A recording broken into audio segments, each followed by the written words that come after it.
शुरू करें कि ये जो प्रेस कॉन्फ्रेंस है इसमें चंद अहम नुकात हैं जो हम आपके सामने और आपकी वसात से लोगों के सामने रखना चाहते हैं।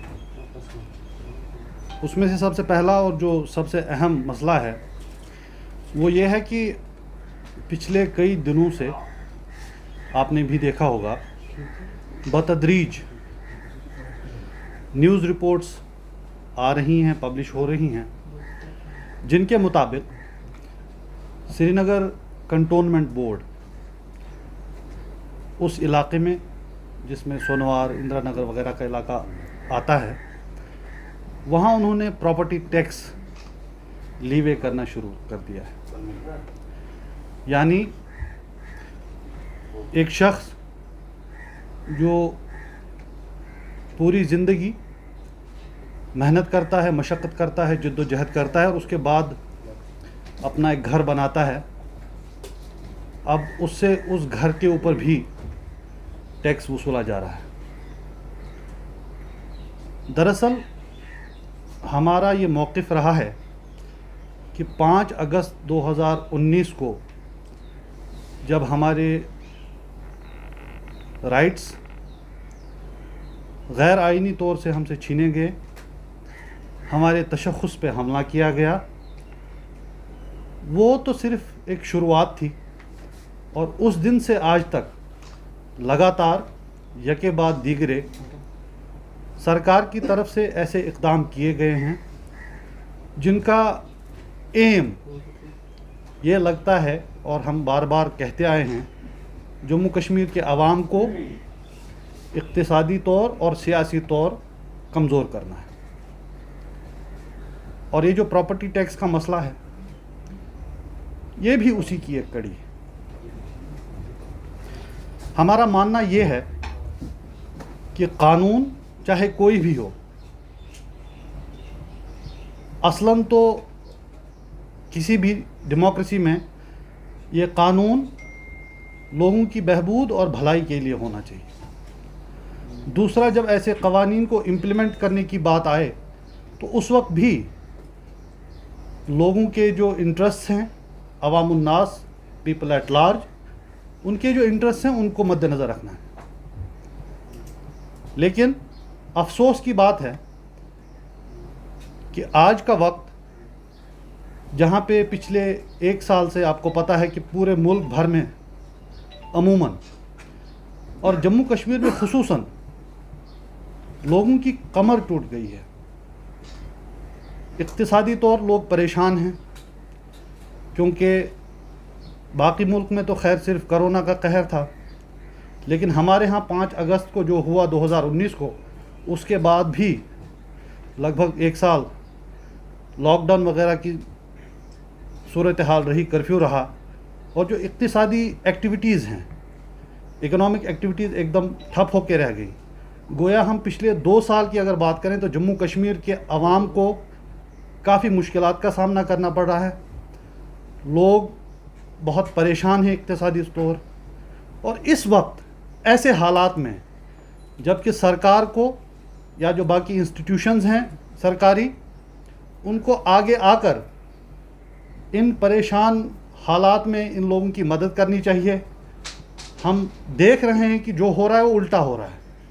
एक तो ये शख्स पहले से ही परेशान है, इसके पास पैसे नहीं हैं, 2 साल से काम नहीं हो रहा है, उस पे तुर रहा है कि अब हम इससे इसी की प्रॉपर्टी का टैक्स भी आज ही वसूलेंगे। तो साफ लगता है कि ये उसी एजेंडे का एक हिस्सा है जिसकी गर्ज़ो गायत ये है कि जम्मू कश्मीर के अवाम को सियासी तौर तो था ही, इक़्तिसादी तौर भी कमज़ोर कर देना।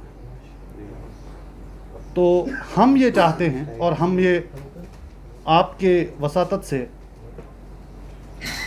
सरकार और जो रेलेवेंट क्वार्टर्स हैं उनको कहना चाहेंगे कि ये जो आर्बिट्ररी डिसीजन लिया गया है, जो इम्प्लीमेंट हो रहा है, इसको फिलफौर वापस लिया जाए, बजाय इसके कि लोगों उनकी माली मावनत हो, जो कमज़ोर तबका जात हैं उन पे ये बारे दिगर जो है ना डाला जाए और उनको मज़ीद परेशान ना किया जाए।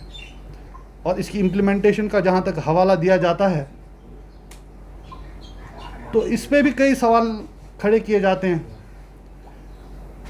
कि असेसमेंट का प्रोसीजर क्या है, एकदम यकतरफा आर्बिट्रेरी काम हो रहा है।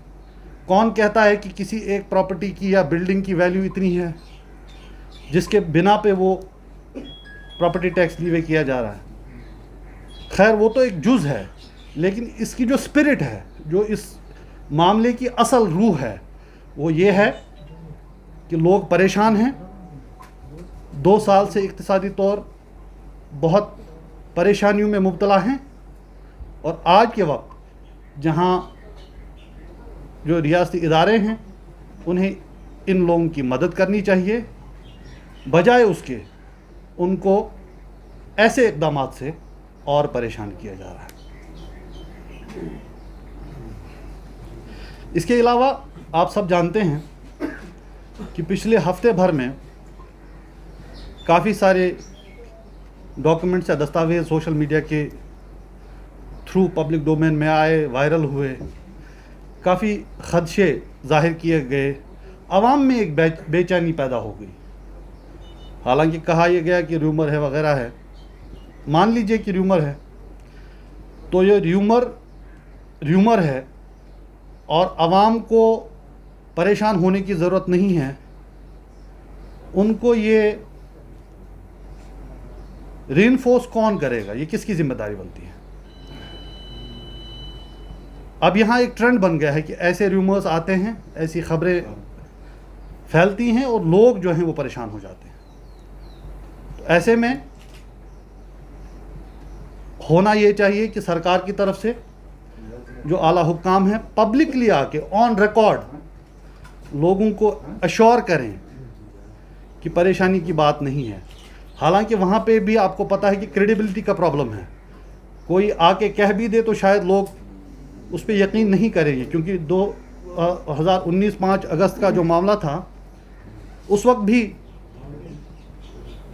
जो बड़े ऑफिसेज में लोग थे, बड़ी कुर्सियों पे लोग थे, उन्होंने आके कहा था कि कुछ नहीं हो रहा, लेकिन 5 अगस्त को जो हुआ वो सब ने देखा। तो हालांकि एक क्रेडिबिलिटी क्राइसिस तो है उनके लिए इन एनी केस, लेकिन उसके बावजूद एक फ़र्ज़ आयद होता है हुकूमत वक्त पे और उनके नुमाइंदों पे कि ऐसी सूरत हाल जब भी उभरे वो बाहर आएँ ऑन रिकॉर्ड और लोगों को अश्योर करें, ताकि ये जो परेशानी का मामला है ये ख़त्म हो जाए। एक आखिरी बात जो मैं आपकी वसातत से कहना चाहूँगा वो ये कि कल रात गए बारामूला के नूरबाग इलाके में एक बहुत ही दिलदोज़ वाक़या पेश आया, जिसमें जो रिपोर्ट्स आ रही हैं उसके मुताबिक कम से कम 15 जो रिहायशी मकान हैं वो खाकिस्तर हो गए और 50 से ज़ायद कुंबे जो हैं वो इसकी जद में आए हैं। तो मैं अपनी तरफ से, पार्टी की तरफ से, हमारी सदर मोहतरमा महबूबा मुफ्ती साहिबा की तरफ से सिंपथीज़ एक्सप्रेस करता हूँ, सॉलिडारिटी एक्सप्रेस करता हूँ। Because you are part of also People's Alliance for Gupta Declaration and National Conference President, also the chairman of PAGD. So what's the stand of PDP on it? देखिए, जहाँ तक आपने alliance की बात की है तो खैर उस पर तो कमेंट बेहतर ये होगा कि आप मोहम्मद यूसुफ तारिगामी से लें, क्योंकि वही अब पीपल्स अलायंस फॉर गुप्ता डिक्लेरेशन के स्पोक्स पर्सन हैं। लेकिन जहाँ तक हमारा ताल्लुक़ है, मैं एक बात बताना चाहूँगा आपको कि डिलिमिटेशन के प्रोसेस में पार्टिसिपेट करना ये मजमूई तौर पे अलायंस को जाना या ना जाना नहीं, वो मसला नहीं है, ये इंडिविजुअल पार्टीज़ का मसला है। और ख़ास तौर से आपको पता होगा कि जिस तरह से उन्होंने उसको डिज़ाइन किया है उसमें जो इलेक्टेड रिप्रेजेंटेटिव्स होते हैं वो उसके हिस्सा बनते हैं, चाहे वो लेजिस्लेटर्स हों या पार्लियामेंटेरियंस हों। तो उस हिसाब से आज की डेट में हमारा कोई ना तो लेजिस्लेटर है और ना ही पार्लियामेंट मेंबर है। तो बाकी रहा नेशनल कॉन्फ्रेंस की, उसमें शमूलियत करना या ना करना, मुझे लगता है कि इस सवाल का जवाब वही बेहतर तरीके से दे सकते हैं। And one more thing, Chief Minister of Assam has said that Muslim has to control the population. How do you see it as a party? देखिए, चीफ मिनिस्टर ऑफ असम ऐसे पहले शख्स नहीं हैं जिन्होंने ऐसा बयान दिया है। हम कई सालों से लगातार कई लोगों को ये बात कहते हुए सुनते आए हैं, ख़ास तौर से जो बीजेपी के लीडर हजरात होते हैं। तो मुझे लगता है कि ये पहले ही साफ कर दिया गया है कि ये इसमें कोई सेंस ढूंढना, मुझे लगता है उसका कोई सेंस नहीं बनता। So you're making hurdles in with the hospital AIIMS in the Ontipura. तो उसके लिए पीडीपी का क्या स्टैंड रहेगा, क्योंकि अगर देखा जाए यहाँ पर एक ही एम्स है, हमारा दूसरा बनने वाला था, उसमें जो हर्डल्स क्रिएट किए जा रहे हैं आर्मी की तरफ से, what's PDP stand on it? देखिए, मैंने भी वो न्यूज़ रिपोर्ट पढ़ी है, किसी अखबार में आई थी कि रेड फ्लैग किया गया है। पिछली जो कोई मीटिंग रही है जिसमें सारे डिपार्टमेंट्स की इन्वॉल्वमेंट रही है, उसमें रेड फ्लैग किया गया है कि शायद उसका कुछ कंट्रावेंशन हो रहा है।